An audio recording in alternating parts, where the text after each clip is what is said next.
हम तो उनको हृदय से आभार व्यक्त करने आए हैं कि उन्होंने हम सनातनियों के पक्ष में बोला है कि जो वांछनीय अपराध किया गया है मेले में, माघ मेले में, उसके प्रति उन्होंने विरोध करके हम सनातनियों का गौरव बढ़ाया है। इसके लिए हम उनको हृदय से आभार देने आए हैं। हाँ, हम तो कहते हैं कि जो माघ मेला में ये वांछनीय अपराध किया गया है वेद पाठी बालक के शिखा को स्पर्श करके, क्योंकि हमारे समाज में, हमारे सनातन धर्म में शिखा को कहते हैं कि शिखा जिसकी धरोहर है, तिलक से जो अलंकृत है, चमकता भाल दिनकर सा जो अपराधों से वंचित है। शिखा हम सब सनातनियों की धरोहर है और शिखा से तो पता लगता है कि हम सनातनी हैं। शास्त्रों में भी शिखा को अग्नि कहा गया है और शास्त्रों के अनुसार, मतानुसार ये बताया गया है कि दूसरे की शिखा को स्पर्श करना सर्वथा अनुचित है। मैं ये कहना चाहता हूँ कि उप मुख्यमंत्री ब्रजेश पाठक जी का मैं आभार करता हूँ और उन्हें नमस्कार करता हूँ कि उन्होंने हमारे ऊपर आवाज़ उठाई और हमारा सम्मान किया। आप मानते हैं कि जो प्रयागराज में जो घटना हुई थी, बटुकों की जो चोटी पकड़ के उनके साथ जो घटना हुई थी वो गलत थी? जी बिल्कुल गलत थी। अब उसके ऊपर जो कार्रवाई की जा रही है, पाठक जी ने इस तरह से बयान दिया, आप लोग आ जाए यहाँ पे, संतुष्ट हैं आप पूरी तरह से? हाँ।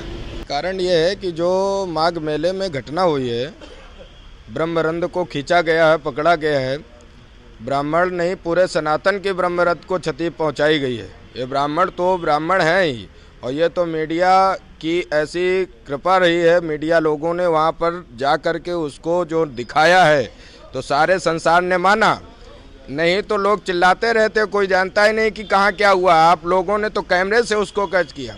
तो हमारे परम आदरणीय जो उप मुख्यमंत्री हैं ब्रजेश पाठक जी, उन्होंने इस सदन में इसकी बात रखी कि ये गलत है, पाप है, महापाप है। ऐसा कृत्य करने वाले शासन में लोग बैठ करके सत्ता चला रहे हैं, उनको देखना चाहिए सत्ता के प्राप्त होने के बाद में आशीर्वाद जो मिला है उनकी कृपा से, ब्राह्मणों की कृपा से, समस्त सनातन की समाज से हमको कैसे रक्षा करना चाहिए। आप उनको मार रहे हैं, जहाँ पर आप सेवा करने का कार्य करते हैं वहाँ आप चोट पहुँचा रहे हैं। जो माघ मेला ये राजनीतिक मुद्दा नहीं है, संतों की परंपरा है, शंकराचार्य का स्थल है। वहाँ अगर संत नहीं रहेंगे, विद्वान नहीं रहेंगे, महर्षि नहीं रहेंगे, तपस्वी नहीं रहेंगे तो क्या होगा वहाँ पर। और वहाँ पर इस तरीके से कृत्य जो किया है गलत है, निंदनीय है। सदन में एक ऐसे पूरे भारत के इकलौते ऐसे नेता हैं, उप मुख्यमंत्री हमारे आदरणीय परमादरणीय ब्रजेश पाठक जी ने जो ये बात को रखा है। मैं भगवान से प्रार्थना करता हूँ कि पाठक जी को उच्च स्तर पर लेकर जा करके कम से कम कोई एक सनातन के लिए बात कर रहा है, सनातन की बात को उन्होंने उजागर किया है, तो ईश्वर की कृपा से वो पुनः स्थापित हों।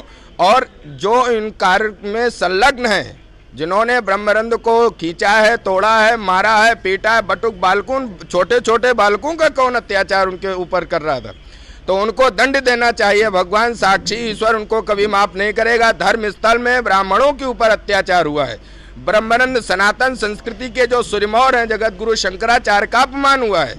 मेले में जाने से रोका गया, स्नान करने से रोका गया, उनको वहां से जाना पड़ा। तो ऐसे हमारे एक मुख्यमंत्री ब्रजेश पाठक जी हैं जिन्होंने ये बात रखी है, मैं हृदय से उनको आभार करता हूँ। ब्राह्मणी सारी समाज उनको हृदय से आभार करती है।